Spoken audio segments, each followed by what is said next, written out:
요한복음 12장 12절부터 19절까지.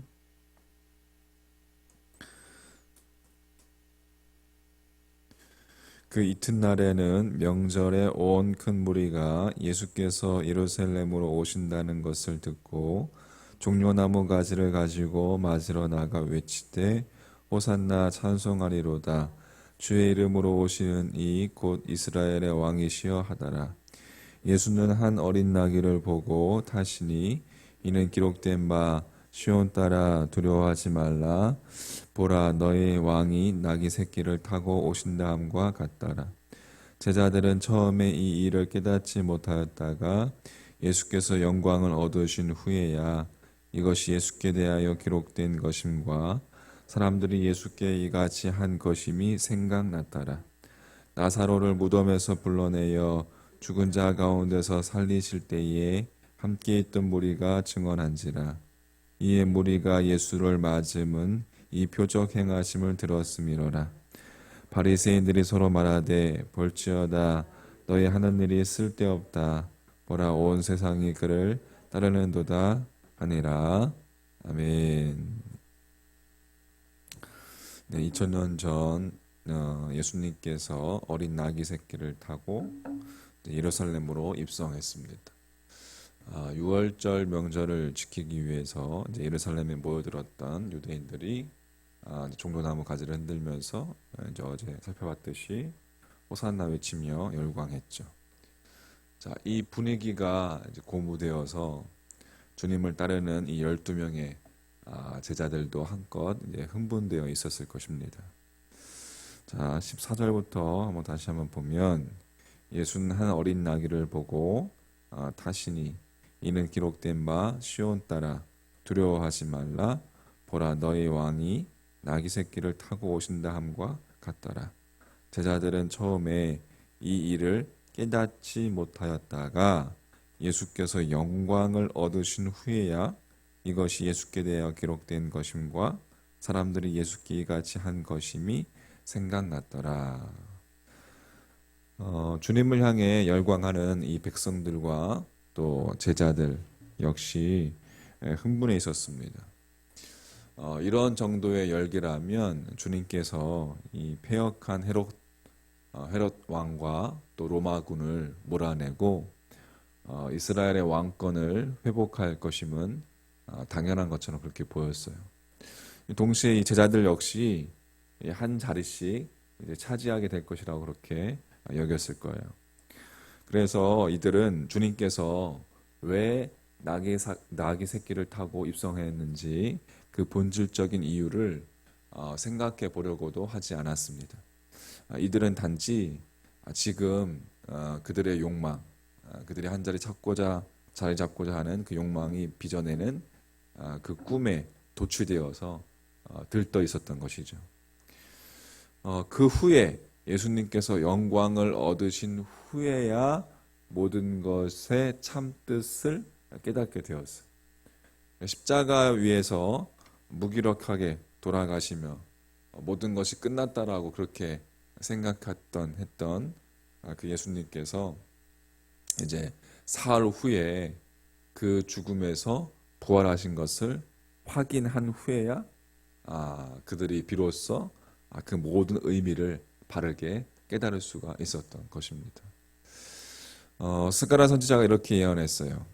스가랴서 9장 9절에 보면 시온에 따라 크게 기뻐할지어다. 예루살렘에 따라 즐거이 부를지어다. 보라, 내 왕이 내게 임하시나니 그는 공의로우시며 구원을 베푸시며 겸손하여서 나귀를 타시나니 나귀의 작은 것 곧 나귀 새끼니라.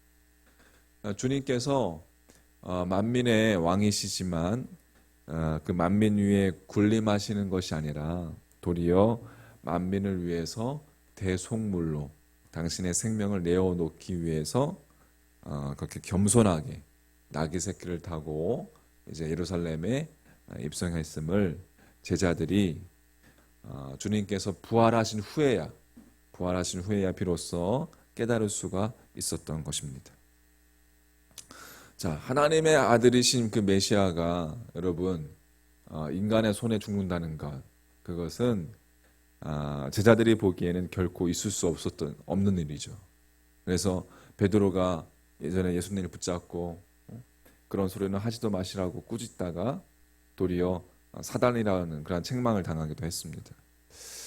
하지만 구원자이신 그 주님께서 친히 죽으셨다가 이 죽음을 이기고 다시 살아나심으로써 인간이 사망의 권세로부터 영원히 벗어날 수 있음을 주님께서 이 부활하신 후에야 제자들이 바로 이 일을 이해할 수 있었던 것을 볼 수가 있습니다. 그러니까 여러분, 이 부활 속에서, 그 부활 속에서 제자들은 모든 것의 참 의미를 깨닫게 되었던 거예요. 그러니까 무엇보다도 그 죽음의 뜻, 십자가에서 죽으신 그 죽음의 참 뜻을 분명하게 부활을 통해서, 부활하신 후에야 깨닫게 되었습니다. 그러니까 진리이신 그리스도 안에서 여러분, 죽음은 죽음이 아니었어요. 그것은 찬란하고도 영광스러운, 그 죽음은 찬란하고도 영광스러운 영원한 생명의 첫걸음이었어요. 그 후에 그리스도 안에서 제자들은 부활하신 후에 그들의 목숨을 전혀 두려워하지 않았고, 그래서 그들을 만나는 자마다 이 죽음과 삶의 의미와 그 가치를 새롭게 깨닫는 역사가 이제 도처에서 끊임없이 일어나기 시작했습니다. 무엇 후에? 부활하신 후에. 예수님이 부활하신 후에. 참된 여러분 삶을 우리가 바르게 알기 위해서는 반드시 여러분 부활을 알아야 합니다. 그리스도 안에서 부활을 알고 그 부활을 나의 것으로 삼는 자가 죽음의 의미를 바르게 알 수 있고, 또 그 죽음의 의미를 바르게 깨달은 자가 참되고 의미 있는 삶을 살 수 있는 거예요. 그리스도 안에 있는 이 부활, 이것을 여러분 나의 것으로 삼을 때에 이 세상에서의 모든 삶은 여러분 역경이나 고난이라고 할지라도 찬란한 가치를 지니게 되는 것입니다. 오늘 이 아침에 여러분 부활하신 후에야 비로소 예수께 이같이 한 것이 제자들이 생각났더라, 그들을 깨닫게 되었더라 라고 기록하신 이 말씀을 묵상하시면서 우리에게 주어진 삶의 의미, 참 삶의 의미, 가치, 그리고 또한 우리의 죽음은 찬란한 영광의 시작이라는 사실, 영원한 생명의 시작이라는 사실, 이걸 다시 한번 묵상하면서 부활하신 주님과 함께 오늘도 동행하는 하루가 되시기를 주의 이름으로 간절히 축복합니다. 아멘. 기도하겠습니다.